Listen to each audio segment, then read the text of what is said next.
¿Sabía usted que el 50-70% de la población en el Perú tiene hemorroides? Y eso es debido a nuestra alimentación tan rica en condimentos y en ají. ¿Sabían usted que el 20% de los pacientes que presentan abscesos perianales tienen una fístula perianal y que son de muy difícil diagnóstico? ¿Sabía usted que es una patología que es un tabú y da mucha vergüenza hablar? Hola, soy la doctora Milagros Quinto y esto es Cirugía 24 horas. El día de hoy nuestro tema es proctología.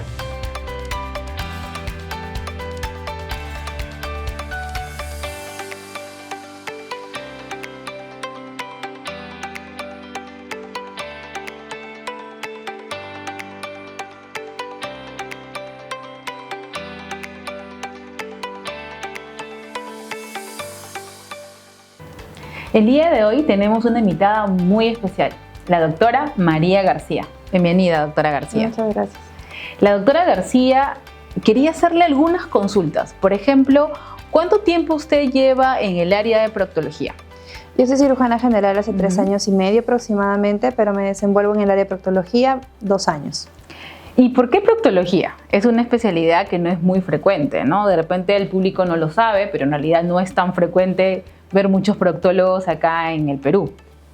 Cuando empiezo a ejercer como cirujana general, me doy cuenta de la alta cantidad de casos de patologías benignas de ano, que las personas no saben exactamente a dónde acudir para poder llevar un tratamiento adecuado.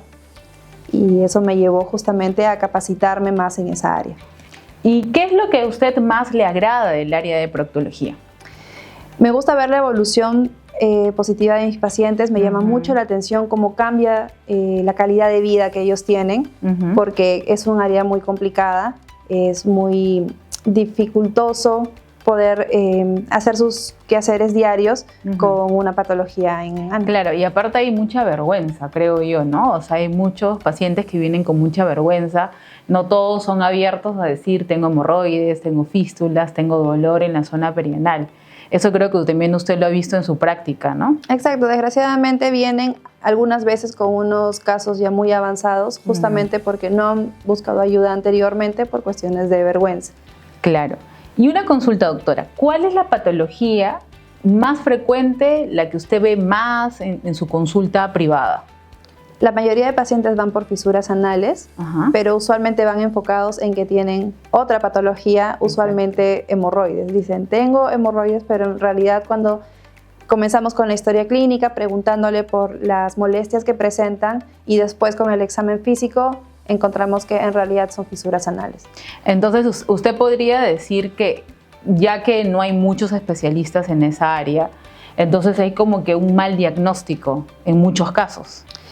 En algunos casos, porque en verdad, justamente por el tema del pudor, el paciente busca por internet en general los síntomas a grandes rasgos y ya van a consulta creyendo que ese es el diagnóstico real. Buscan al doctor Google, es lo que generalmente hacen en realidad. Doctora, a ver, usted que ha conversado, que nos ha hablado acerca, por ejemplo, de las fisuras anales, ¿qué cosa es una fisura anal? ¿Usted le podría, por favor, explicar acá a los televidentes qué cosa es una fisura anal?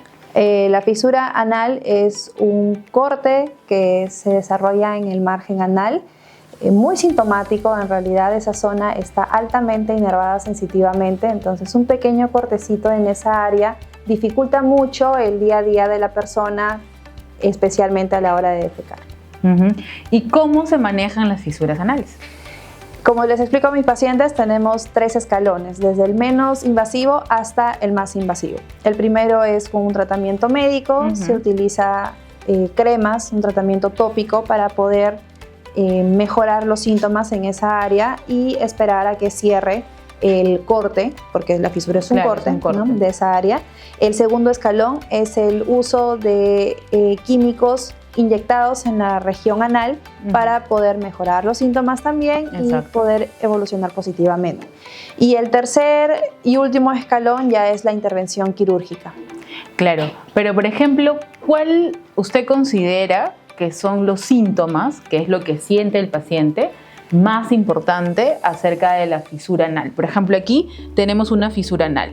Cuando viene un paciente con esto, que usted lo ve al momento de hacerle el examen físico, ¿no? ¿Usted qué usa para poder hacer un examen adecuado a este paciente? Para poder ver esto, ¿no? Que estamos viendo acá en la imagen de una fisura anal. En realidad el paciente llega, después de todas las preguntas que se le hace, más o menos uno se enfoca en qué es lo que estoy buscando.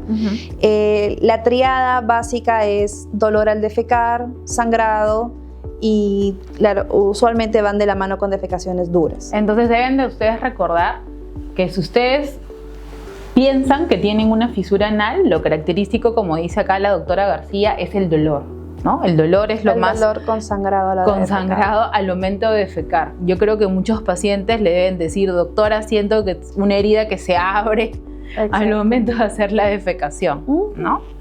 Muy bien, doctora. Y aparte del manejo, usted nos estaba mencionando acerca de unas ampollas, ¿no? Que colocan en la zona, un manejo de unas ampollas que colocan en la zona endoanal.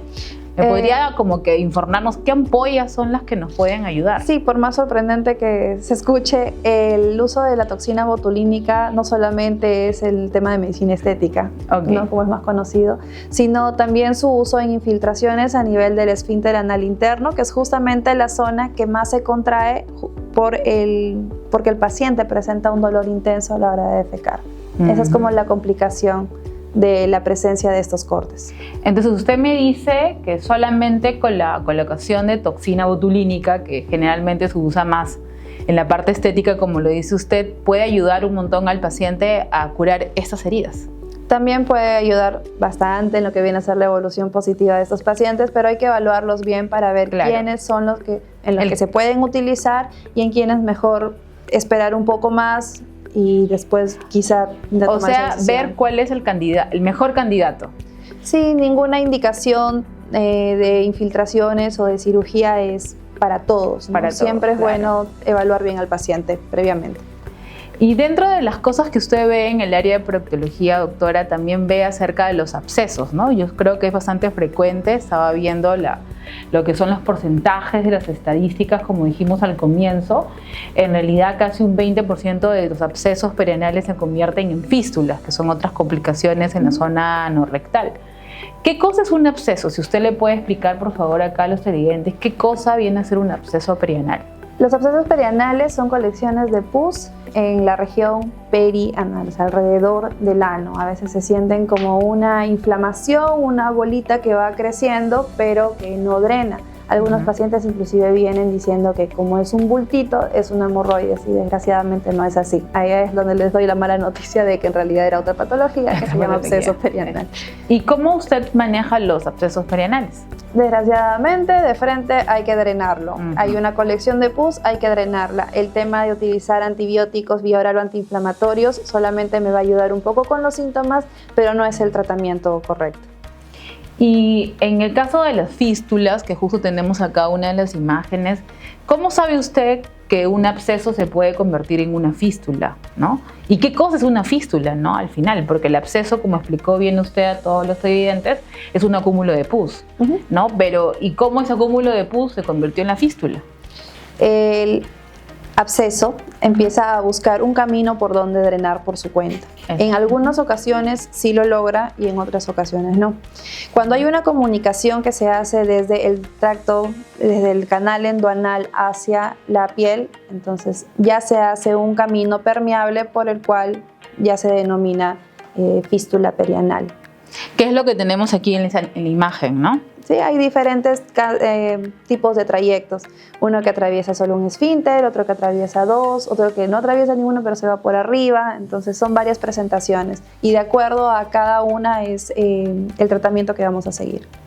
¿Y qué tratamientos usted hace acerca de las fístulas perianales? El tratamiento definitivo de las fístulas perianales es quirúrgico, de todas maneras, pero tenemos que seguir pasos antes, ¿no? ¿Tiene usted un protocolo? Sí, tenemos un protocolo. Es también 3 pasos. Ah, El primer paso, imagen. Siempre necesitamos una imagen confirmatoria. Podemos utilizar ecografías o resonancias dependiendo también de la evaluación del paciente. En segunda instancia sería la colocación de un drenaje que llamamos cetón o sedal en otros países, ¿no? El cual me va a ayudar a bajar la inflamación de la región afectada y posteriormente ya hacemos el tratamiento definitivo, que sería la fistulectomía.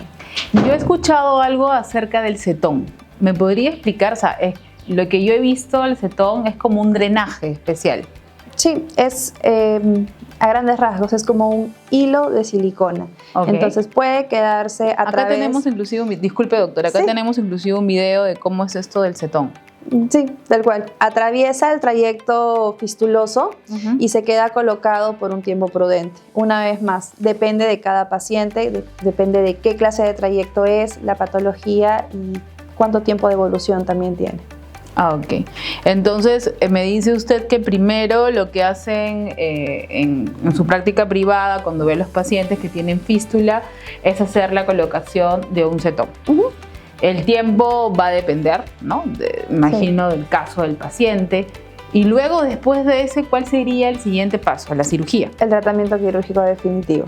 Ok. Y dentro de las cirugías, ¿qué cirugía es la que usted hace más dentro de su campo, ¿no? O sea, o de repente puede variar, como usted nos explicó, porque como son diferentes tipos de fístulas, diferentes tipos de trayectos, de repente también la cirugía varía y cambia, ¿no? Claro, la fístula más común es la de trayecto simple o la interesfinteriana, y para este caso usualmente es una fistulotomía, donde abrimos el trayecto, hacemos una limpieza del trayecto y después dejamos que cierre por su cuenta, o lo que nosotros llamamos por segunda intención. Ok. Entonces, y también yo he escuchado algo acerca de la cirugía láser de las fístulas. ¿Tiene usted experiencia acerca de eso? Sí, utilizamos un dispositivo láser para hacer básicamente el mismo procedimiento sin tanta irradiación de calor. Al no afectar tanto tejido adyacente o tejido alrededor del trayecto, entonces la recuperación viene a ser más rápida.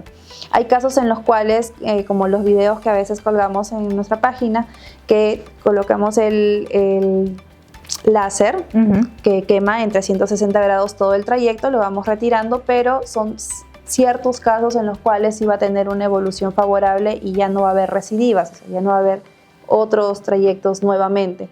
Pero eso es como una evaluación previa para ver si ese paciente aplica para ese tratamiento. No. O sea, usted me dice que dentro de esta fístula, para que nos puedan comprender, usted ingresa el láser, ¿no? Y como trabaja 360 grados, hace todo ese conducto, lo va cauterizando. Exacto, cauteriza lo que viene a ser las paredes del trayecto ya formado. Y en teoría debería de colapsarlo, pero depende del paciente, depende de las características de ese trayecto fistuloso.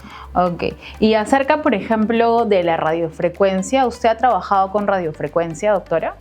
Más comúnmente en el tema de hemorroides. Más comúnmente en el tema de hemorroides. ¿Y hay algunas otras técnicas, por ejemplo, que usted puede aplicar para fístulas un poco más complejas? En fístulas complejas podemos hacer un tratamiento híbrido en el cual abrimos un cierto tramo del trayecto fistuloso y el resto lo limpiamos. Ah, ok. O sea, para que no sea tan invasivo para el paciente, ¿no? Y la recuperación sea más rápida. Claro que hay que tener mayor cuidado con el paciente, tiene que venir a poder hacerse sus limpiezas, hacerle un seguimiento más pegado, las citas, controles más pegadas, ¿no? Pero sí, dependiendo. O sea, entonces el postoperatorio es muy importante. En los cuidados, sí. Claro, usted, por ejemplo, ¿qué recomendación nos puede dar en un postoperatorio de un paciente con fístula perianal? Básico, la limpieza con abundante agua, jabón neutro. Después, medidas higiénico-dietéticas en lo que viene a ser la dieta. Evitar los irritantes, que es súper importante para que no siga supurando la herida, no se inflame nuevamente y nos predisponga a presencia de granulomas u otras lesiones que puedan retrasar el cierre de la herida operatoria. ¿Y cuál es el caso, doctora, más difícil que ha tenido usted de fístula perianal? El que usted considera que ha tenido que hacer un caso complejo, ¿no? Que usted de repente dijo, este caso es muy difícil por ABC y usted lo tuvo que tratar, ¿no? Y fue muy costoso para que el paciente, muy difícil, ¿no? Para que el paciente pueda salir adelante y pueda estar bien. Las fístulas transesfinterianas de largo tamaño, más o menos la más larga habrá sido de 7-8 centímetros en un paciente joven. ¿Por qué es compleja una fístula transesfinteriana? Porque a la hora de afectar ambos esfínteres hay cierto porcentaje de probabilidad de que el paciente desarrolle cierta clase de incontinencia posterior a la intervención quirúrgica. Okay. Es por la incontinencia. Básicamente eso es lo que hace que nosotros tengamos bastante cuidado a la hora de elegir el tratamiento quirúrgico que más se acomode a la necesidad del paciente. Por ejemplo, aquí tenemos una imagen acerca de las fístulas simples y complejas. ¿Usted nos podría explicar, por favor? Sí, las simples son las azulitas, que atraviesan solamente uno o dos esfínteres, pero bajas. Son bajas, e inclusive como dejamos cierto grosor de músculo esfinteriano sin tocar, el paciente sigue siendo continente en casi un 100%. Mientras más compleja es porque se afecta más del aparato esfinteriano del ano, el cual dificulta la contracción normal posterior al tratamiento quirúrgico. Sí, porque veo unas que son muy arriba, ¿no? Están casi llegando ya a la parte del colon del recto, están en el recto casi, ¿no? Las fístulas que conectan el recto en la piel ya tienen diferente tratamiento. Claro, son mucho más difíciles. Sí. Ok, doctora. ¿Y usted me podría decir acerca del BPH? Ahora es un tema que está muy de moda ahora, ¿no? De moda, todo el mundo habla acerca del virus de BPH. ¿Nos podría, por favor, explicar primero qué cosa es el BPH? Lo llamativo del virus del papiloma humano es inclusive la falta de comunicación acerca de este, y es sorprendente cuando uno ve estadísticas hechas quizá más en otros países en los cuales se encuentra que este está presente en un casi 80% de la población sexualmente activa. Y sí, es bastante común y hay bastante casuística. ¿Y cuál es la característica principal de BPH? O sea, ¿cómo yo puedo decir, ya, yo tengo BPH? O sea, yo tengo BPH, tengo que atenderme, tengo que verme, tiene que alguien verme o darme algún tipo de tratamiento. Claro, primero, si sienten algo alterado en la región anal, no adivinar si es un hemorroides o es un BPH, de frente ir hasta un médico general también puede tranquilamente decirle tienes que ir a tal especialidad para tratarla. Claro. La persona que es consciente que ha tenido relaciones anteriormente, ¿no? Y ha tenido ciertas conductas de riesgo que los predisponga a la infección con enfermedades de transmisión sexual, también. Encuentran unas pequeñas lesiones alrededor de las zonas que han sido afectadas y deben acudir para poder discernir qué clase de lesiones. Para poder diferenciar, ¿no? Si estamos hablando de BPH o estamos hablando de otra cosa, ¿no? Claro, sí me ha pasado que los pacientes me dicen, vengo por hemorroides, tengo hemorroides, me han dicho que es hemorroides, y al final lo reviso y es que no era hemorroides, sino era la presencia de lesiones verrucoides que eran compatibles con papilomavirus humano. Ok, doctora. ¿Y cómo usted maneja esas lesiones? O sea, cuando viene un paciente a consulta, de repente no sabía que era BPH, pensó que tenía hemorroides, ¿no? Y al final era BPH, ¿no? Eran las famosas verruguitas. Entonces, ¿usted cómo los trata? O sea, ¿cómo es su manejo que hace, no? Yo sé que el manejo tanto de la lesión tiene un manejo integral. Claro, en el caso de estos pacientes, después de hacer una exhaustiva anamnesis, que es las preguntas que le hacemos a los pacientes que a veces nos escuchamos medio pesadas porque hacemos preguntas muy personales, pero es parte de la evaluación. Posteriormente pasamos al examen físico y este examen físico no debe ser solamente superficial, sino también hacemos el tacto para poder ver la superficie endoanal, el tapiz del canal anal. Y lo complementamos, si es posible, si el paciente no tiene tanto malestar, con una anoscopía, un pequeño tubito transparente que nosotros tenemos en una medida más pequeña de lo normal, que nos ayuda en consultorio para poder evaluar directamente la presencia de lesiones dentro del canal anal. ¿Y hacer una anoscopía en consulta es doloroso? Dependiendo de la patología que presente el paciente. Regresando, por ejemplo, al tema de las fisuras, si es que yo estoy evaluando al paciente y encuentro una fisura ahí que me está diciendo ese es el motivo de que está doliendo, claro, entonces ya no es necesario hacer la endoscopía hasta ver una evolución positiva y recién hacemos el procedimiento. Pero si es un paciente que no tiene dolor y no veo nada en la parte externa, hasta donde se pueda intentar, sí, lo recomendable es hacer una pequeña endoscopía hasta donde se tolere para poder evaluar las lesiones. ¿Y cuánto dura una anoscopía? Lo que me dure ver las lesiones son unos minutos, un par de minutos. O sea, es unos minutos nada más. O sea, sí. Es bastante bien tolerable, entonces, en la mayoría de los pacientes, claro, a menos que tengan alguna herida. Exacto, es muy diferente hacer una anoscopía de alta resolución, el cual ya tiene que ser programado y preparar al paciente porque se utiliza ahí sí un anoscopio de otras dimensiones. Y en una anoscopía de alta resolución que usted nos estaba mencionando, ¿usted utiliza eso también para BPH? Cuando hay lesiones muy sospechosas, sí, colocamos el anoscopio que es el de adultos realmente. Hacemos tinciones para ver si hay inflamación y si hay lesiones compatibles con papilomavirus humano. Y dependiendo de los hallazgos también podemos hacer otros exámenes adicionales. Por ejemplo, aquí tenemos creo que un anoscopio, si no me equivoco. Ok, entonces cuando ustedes hacen la anoscopía de alta resolución en un paciente con BPH, ¿qué es lo que usted espera encontrar? Verrugas. Verrugas. Sí, lesiones verrucoides dentro del canal anal. Y, por ejemplo, ¿qué tipos de BPHs hay?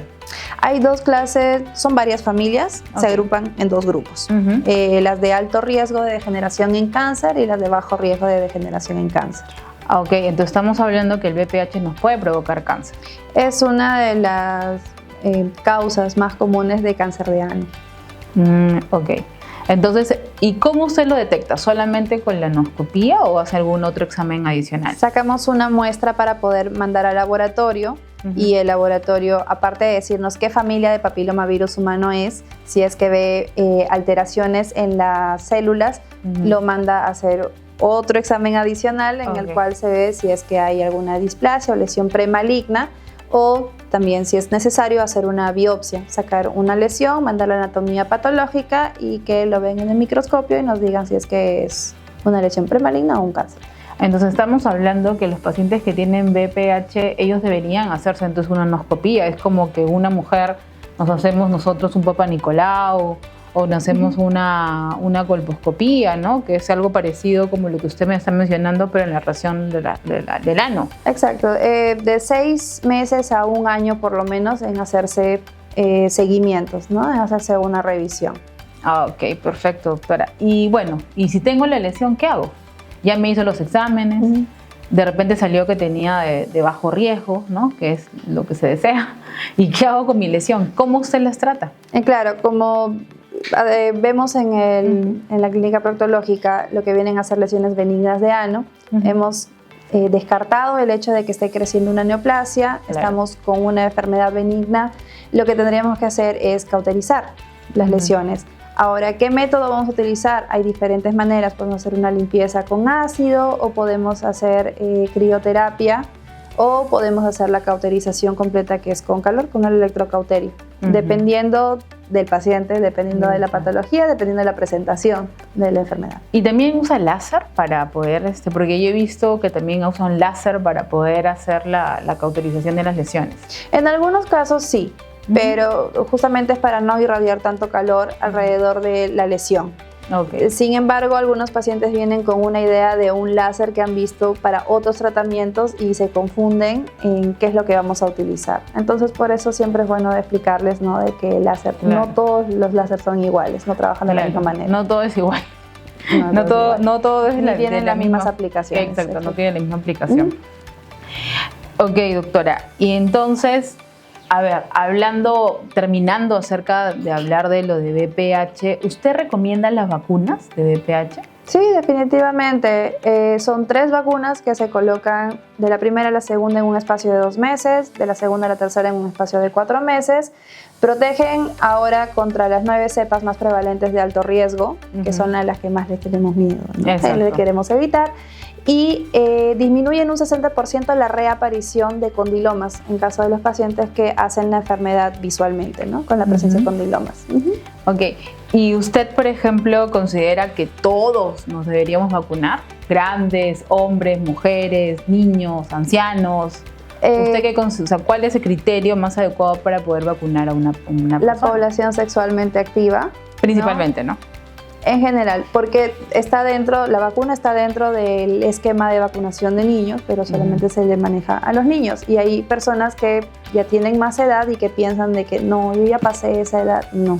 Si está sexualmente activo, uno no sabe si es que tiene o qué cepa tiene, qué familia de papilomavirus humano tiene. Entonces, si estamos hablando que nos protege contra las 9 más graves, entonces es altamente recomendable utilizar. O sea, para todos los que son sexualmente activos. Sí, claro. Y son 3 dosis. 3 dosis. Perfecto, doctora. Doctora, y ya el último punto, ¿no? Acerca del área de proctología, que creo que es el más común, el que vienen más a hacerle la consulta, acerca de las hemorroides, ¿no? ¿Qué cosa es un hemorroide? Son varices, pero en la región anal. Son dilataciones de los vasos en la región anal por un aumento de presión e irritación del canal anal. Ok. ¿Y hay grados de hemorroides? ¿Es lo mismo tenerlas adentro que tenerlas afuera? Claro, en la región anal tenemos un límite que se llama línea dentada. Bajo esta, parte más externa, tenemos las hemorroides externas que están recubiertas por piel. Estas simplemente son externas, viven afuera. En la parte interna, por arriba de la línea dentada, tienen 4 grados. Grado 1, que son las moraditas que están en su sitio. Grado 2, al pujo sobresalen, dejan de pujar, se esconden. Grado 3, las que se tienen que esconder manualmente. Y usualmente los pacientes dicen, no, tengo que reintroducir los bultitos que siento.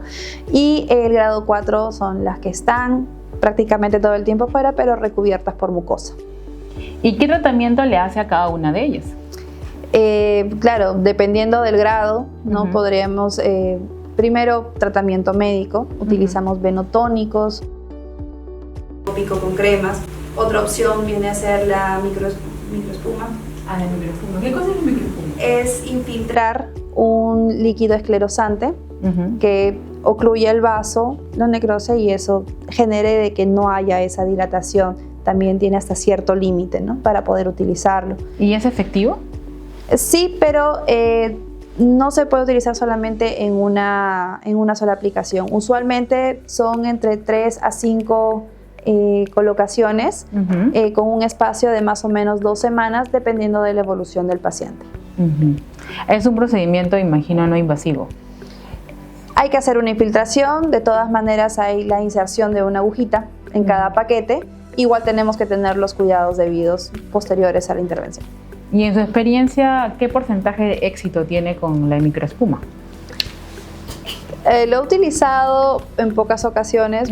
Desgraciadamente tengo bastantes pacientes que van después de mucho tiempo utilizando lo mismo y lidiando con sus síntomas sin ninguna mejora. Sí. ¿Y qué otras técnicas aplica para las hemorroides? Ligaduras. Se pueden colocar ligaduras básicamente en los paquetes principales internos. Pero también, primero, cuando llegan de frente, no recomiendo hacer de frente las ligaduras, sino seguir un buen tratamiento médico para aislar los paquetes que vamos a ligar y que la recuperación posterior a esta sea más tolerable. Y acerca de las cirugías, doctora, yo sé que las cirugías son muy dolorosas en la zona anorrectal. ¿Qué cirugías o qué procedimientos hace usted ya cuando en realidad ya no se pueden hacer simples procedimientos, sino ya tiene que ser quirúrgico? Hay que tener en consideración qué grado de hemorroides tiene el paciente, qué hemorroides tiene el paciente, claro. Cuánto tiempo tiene las hemorroides del paciente y qué ha utilizado anteriormente y por cuánto tiempo. Ver a un paciente que no ha tenido tratamiento médico anteriormente, usualmente les doy chance a otras opciones antes de llegar a cirugía. Cuando uno dice la cirugía de A no duele mucho, claro, sí es cierto porque es una zona altamente sensible, como había dicho anteriormente, pero la idea es buscar la manera de no dejar tantas heridas abiertas, que es lo que más dolor causa. En el caso del uso del Ecodoppler Trilogy, por ejemplo, ¿qué cosa es el Ecodoppler Trilogy? Es un dispositivo ecográfico en el cual se inserta en sala de operaciones con el paciente anestesiado para que no tenga ninguna molestia. Sí. Entramos con un anoscopio, básicamente es como un anoscopio con una guía ecográfica, el cual nos va a guiar para llegar a la raíz de los paquetes hemorroidales y empezar a hacer una especie de espiralado a lo largo del vaso sanguíneo para disminuir la presión sanguínea que llega hacia el vaso, ¿no? Se escucha bastante bien. Sí, pero también tiene sus limitaciones, dependiendo de cada paciente. Tenemos que ver con quiénes vamos a tener una buena evolución, a quienes sí le va a hacer efecto, y qué otros pacientes tenemos que pasar ya para una hemorroidectomía tal cual, que es quirúrgicamente resecar el paquete hemorroidal. ¿Y qué otras técnicas utilizas? ¿O es la única que se utiliza? O sea, ¿solamente ecodoppler y convencional o utiliza algún otros equipos? Cuando se hace la hemorroidectomía convencional, se está hablando de la utilización del electrocauterio, claro, el cuchillito caliente de las películas, como le digo a mis pacientes. La otra opción que nosotros intentamos usar más a menudo viene a ser el LigaSure, el cual es un dispositivo que cauteriza previo al corte y deja un espacio menos abierto, y con eso se disminuye también marcadamente el dolor postoperatorio. ¿Y el láser, doctora, en hemorroides, usted lo utiliza? Cuando lo tengo disponible, sí, por supuesto. Es colocar en el paquete hemorroidal el láser para que lo cauterice. Se hace una punción y el calor que irradia hace que se bloquee ese vaso. Ok, doctora, perfecto. ¿Y qué consejos usted le podría dar acá al público para poder evitar, ¿no?, tener todas esas patologías anorrectales que hemos conversado ahora, ¿no? Tener abscesos, tener hemorroides, tener fístulas, fisuras, o sea, ¿qué es lo que usted podría recomendarnos, ¿no?, para que no tengan ese problema, poder evitarlo, ¿no? Porque yo creo que la prevención es muy importante. Es primordial. En realidad, el tener cuidado con la alimentación.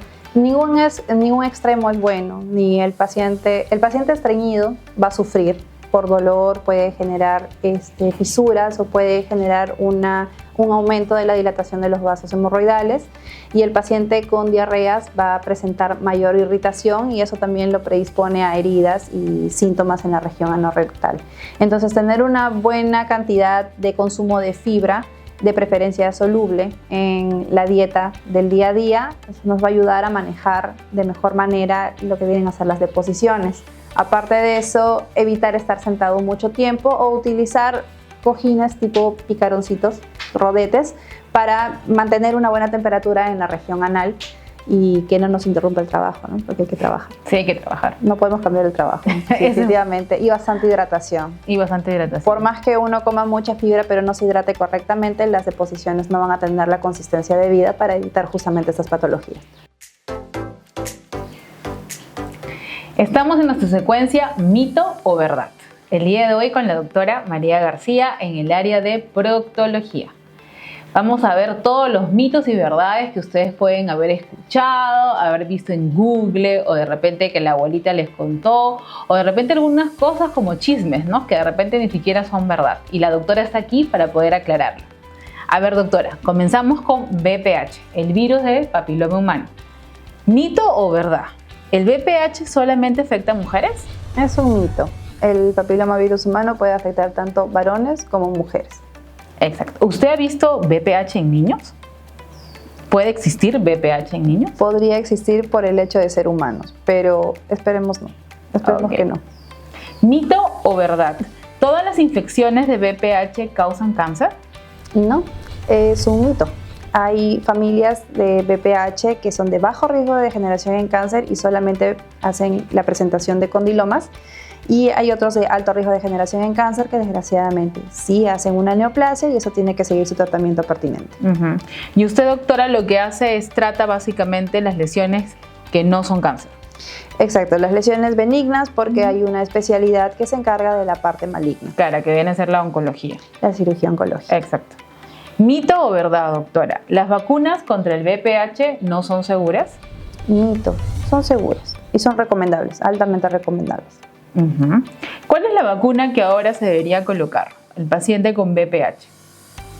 He escuchado el Gardasil. Exacto, el Gardasil es el que tiene la protección para las 9 cepas más prevalentes en la población, las que más se presentan y que generan cáncer. Ok, perfecto. Doctora, ¿mito o verdad? ¿Solo las personas sexualmente que son promiscuas pueden contraer el VPH? Mito.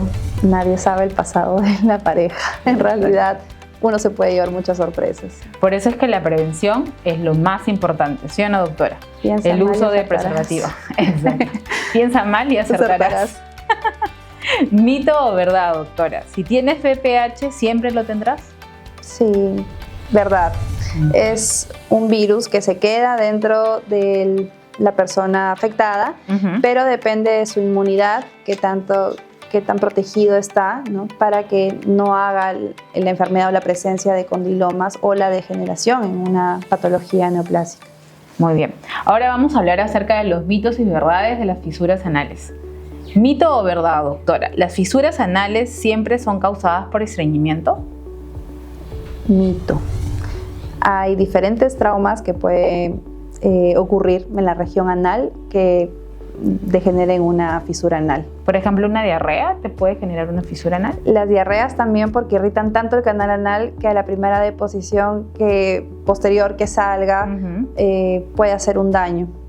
En realidad las fisuras son tal cual cortes y de cualquier naturaleza. Un corte en el margen anal se considera pues, ¿no? dentro de la patología de fisura anal. ¿Mito o verdad, doctora? ¿Las fisuras anales se pueden curar sin tratamiento? ¿Todas requieren tratamiento? Verdad parcialmente. Okay. Porque si es que posterior a la presencia de la fisura el paciente tiene cuidado con su alimentación y no es tan profunda y tolera la defecación, entonces va a cerrar como cualquier otra O sea, sí es superficial, digamos. Sí es superficial. Desgraciadamente la mayor cantidad de pacientes con fisuras anales sí tienen síntomas y necesitan una ayuda. Entonces, por eso comenzamos con la posibilidad del tratamiento médico y luego de las otras opciones que hemos hablado, la toxina botulínica y posterior, si es que es necesario aún, pues no el tratamiento quirúrgico. Pero todo eso se completa con medidas higiénico-dietéticas, definitivamente. Sin eso, no. ¿Usted siempre les da a sus pacientes una dieta adecuada? Sí, pero eso también va de la mano con porcentajes. Okay. Cuánto de fibra, cuánto de proteína, porque sin proteína las heridas nunca van a cerrar. Y también carbohidratos, porque el paciente no debe estar bajo en calorías, sino no va a tener energía para hacer su día a día. Por eso trabajamos de la mano también con un equipo de nutricionistas. Perfecto. ¿Y hay alimentos que no se deben de consumir? Por ejemplo, el ají, yo sé que el ají no se debe consumir. Exacto, el consumo de ají, chocolates, alcohol, café también. Generan una mayor inflamación de la región anal, predisponiendo, ¿no? a otras lesiones. Ok. Doctora, continuamos con los mitos y verdades. ¿Mito o verdad? ¿Las fisuras anales solamente afectan a los adultos? Mito. No hay niñitos también que por dificultad a la hora de defecar u otra patología, llegan a generar pues, ¿no? la presencia de fisuras anales. A ver, creo que este mito y verdad usted ya lo resolvió, pero igual lo vamos a decir. ¿Mito o verdad? ¿El tratamiento de la fisura anal es siempre quirúrgico? Pero usted dijo ya, que no, es mito, ¿no? Mito. Es con tratamiento médico y la famosa toxina botulínica, que no solamente se coloca en la cara, sino también se puede colocar en la zona del esfínter anal. Sí, pero siempre previa evaluación del paciente. Exacto. No es para todos. No es para todos, exacto. Doctora, ¿mito o verdad? Una vez que se cure la fisura anal, ¿nunca volverá a aparecer? Mito. Tenemos toda la circunferencia del ano para poder tener fisuras anales, y si el paciente después de que cierra la herida no se sigue cuidando, ¿no? Posteriormente, ese tejido de cicatrización de todas maneras no tiene la misma elasticidad de una piel nueva. Entonces, tranquilamente puede abrirse nuevamente y generar otra fisura. A ver, ahora vamos a los mitos y verdades acerca del siguiente tema que hablamos, que es de las fístulas anales. ¿Mito o verdad? ¿Una fístula anal puede curar por sí sola? ¿Es posible eso? ¿Puede pasar? Mito. Desgraciadamente, por más que uno tenga mucho cuidado con lo que come, mucha limpieza, no. Las fístulas tienen tratamiento quirúrgico al final. Sí, como usted lo explicó. Doctora, ¿mito o verdad? ¿Las fístulas anales son causadas exclusivamente por malos hábitos de higiene? No, mito. Las fístulas en un 90% son por inflamación, por X motivos, de las glándulas anales. que tenemos en el canal anal. Puede ser por diarreas a repetición, estreñimientos a repetición, comidas muy irritantes que generen una inflamación continua de estas glándulas. Es una zona contaminada, así que tranquilamente se pueden infectar. Empiezan a generar pus y esa pus, como habíamos explicado, busca su drenaje. Su caminito. Exacto, haciendo una entrada, una salida, se hace un trayecto, voilà, ahí tiene una fístula. Doctora, ¿mito o verdad? ¿Solo las personas mayores desarrollan fístulas anales? No, mito. De todas las edades pueden De todas las edades. Sí, porque desde chiquititos hasta grandes pueden tener irritaciones a repetición en el canal anal, generando fístulas. ¿Mito o verdad, doctora? ¿Las fístulas anales siempre son dolorosas? ¿Duelen mucho? Así como las fisuras que usted nos mencionó. Mito. Lo que pasa es que hay pacientes que tienen un drenaje constante, no dejan que se inflame mucho el tejido circundante, entonces no vienen por dolor, sino que vienen por una secreción constante, perenne. Y hay otros que sí vienen por dolor porque no logran drenar por completo y empieza a acumularse e inflamarse el que tejido. viene a ser un absceso ya. Puede venir a ser un absceso también, ¿no? Es que hay algunos que por ahí se ocluye un poquito el trayecto y empieza a inflamarse, pero drena después. Sino que es tan constante el dolor que acuden a consulta. Muy bien, doctora. Y el último, las hemorroides. ¿Mito o verdad?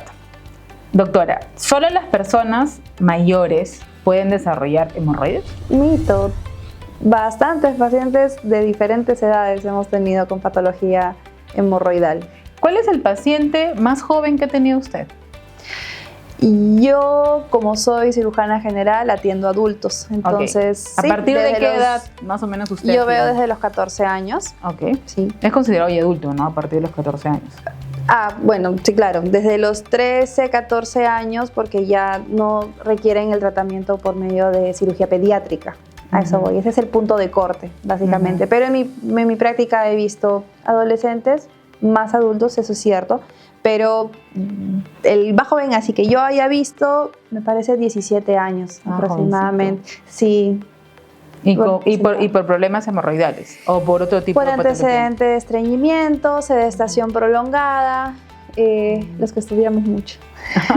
Básicamente, estamos sentados todo el día. Ejercicio. ¿Y cuál es la paciente más anciana que ha visto, o sea, más mayor?